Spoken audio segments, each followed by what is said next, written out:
Welcome to Star Wars Action News, helping Star Wars collectors collect better. This is Brock, Star Wars Action News Book Club Liaison, with a spoiler-free as possible review of Star Wars Aftermath, Empire's End by Chuck Wendig. Review copy courtesy of Del Rey Books and Del Rey Audio.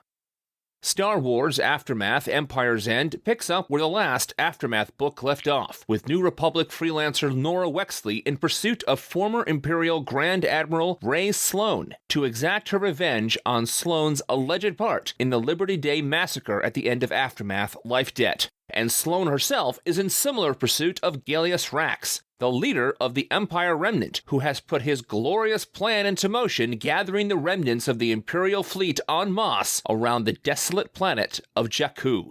The Senate of the New Republic must then decide if they will attack the Imperials around Jakku and put an end to this war once and for all, but politicking starts to get in the way of what seems like a no-brainer attack.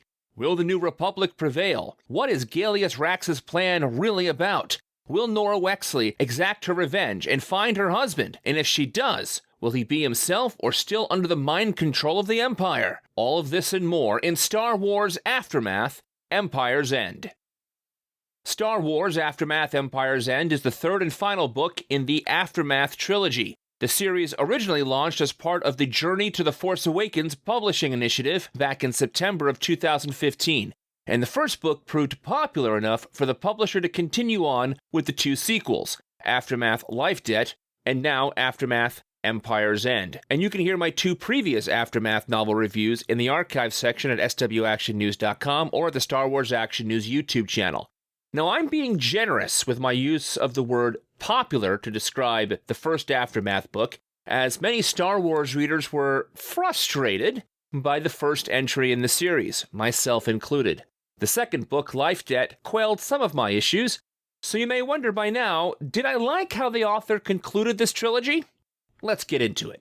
The title, Empire's End, will sound familiar to some longtime EU fans, as that was the title of the third and final Dark Empire comic book series published by Dark Horse Comics back in the 1990s.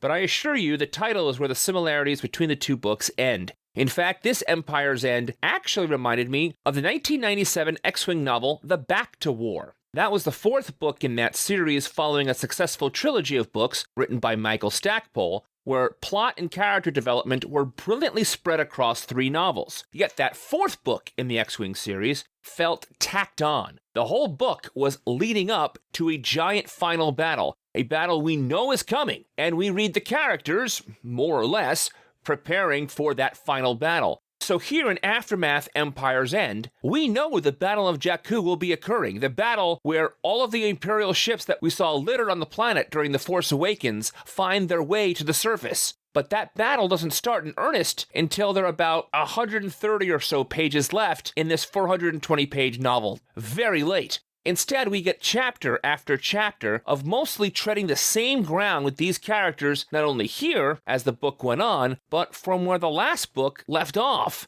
And there's a lot of time dealing with politics in the New Republic, especially a subplot regarding re-election concerns with Mon Mothma running against an unscrupulous senator who is spying on her and her inner circle, divulging information and playing it out in the press to further his own chances of winning. I get why this author included this in the book, but ultimately it didn't pay off, especially in relation to the main event of the book, the Battle of Jakku.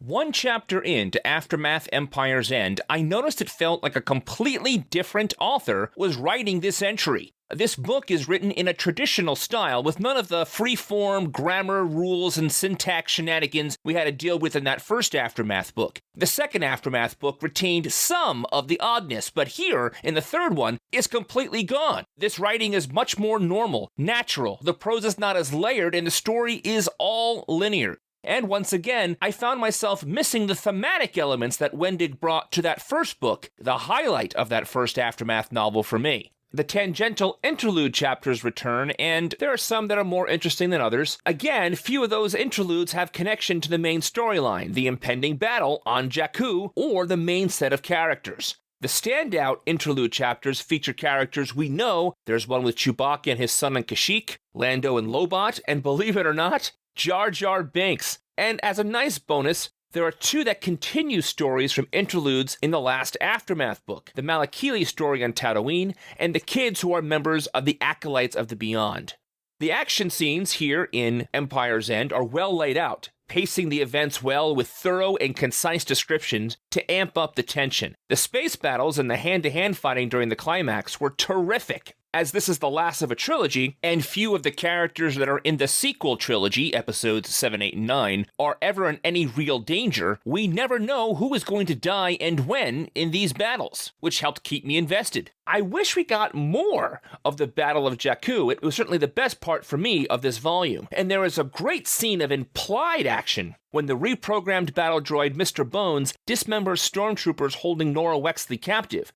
The best character work in this book is for Singer, the former Imperial loyalty officer. Singer was the only character I cared to read about and was hoping to read about more as the book went on. He has a fulfilling character arc, culminating in a beautiful romance with the Splicer Condor, which also picked up from the last book. The lead character, Norma Wexley, and her nemesis, former Grand Admiral Ray Sloan, seem to have the same notes play over and over. The way the two characters concluded at the end of this book, in terms of each other and individually, was not nearly as satisfying as the author probably intended it to be. Whereas with Singer, there was a real progression in the character. As for the rest of the returning characters in this group, not much has changed from the last time we saw them, and frankly, very few of them get any real closure that is worthwhile. A fun internet rumor about the possibility of the main villain here, Gallius Rex, being the identity of Supreme Commander Snoke in the new trilogy of movies wasn't helped much by this novel. I don't want to give too much away, but I will say the possibility of him being Snoke is not definitively answered, but I know how I am leaning on that possibility now.